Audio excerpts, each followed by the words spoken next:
Hello friend, welcome to back my channel Antima Gautam में आपका स्वागत है। आज हम आपके लिए लेकर आए हैं कि अणु क्या है। दो या दो से अधिक परमाणु आपस में मिलकर अणु बनाते हैं। यानी कि इसे हम जानते हैं कि परमाणु जो होती है सबसे छोटी, यानी कि छोटे से पदार्थों का सबसे छोटा कण समझे, यानी छोटी इकाई है। जब दो हम परमाणुओं को मिलाते हैं या दो रहे या दो से अधिक परमाणुओं को मिलाते हैं तो उसको आपस में मिलाने से अणु का निर्माण होता है, जिसे आगे हम एग्जाम्पल में आप लोगों को बताएंगे।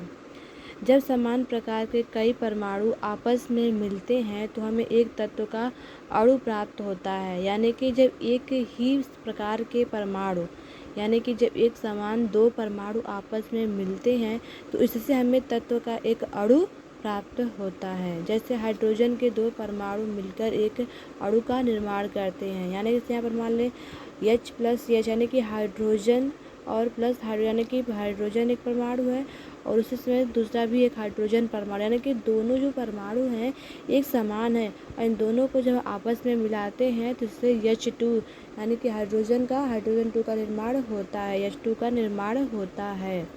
तो H2 हमारा अणु कहलाएगा और ये H+H हमारे ये एक समान परमाणु कहलाते हैं। जब असमान प्रकार के परमाणु आपस में मिलते हैं तो हमें एक यौगिक का अणु प्राप्त होता है। यानी कि जब अलग अलग प्रकार के परमाणु आपस में मिलते हैं, ठीक है, यानी कि यहाँ पे जो दोनों परमाणु होंगे वह एक समान नहीं होते हैं। यानी कि जैसे यहाँ पे हाइड्रोजन प्लस क्लोरीन है, यानी कि हाइड्रोजन अलग है और क्लोरीन अलग है। अगर जो हाइड्रोजन और क्लोरीन को मिलाते हैं तो यहाँ HCl प्राप्त होता है, यानी कि हाइड्रोक्लोराइड प्राप्त होता है, जिसे हम यौगिक का अणु कहते हैं।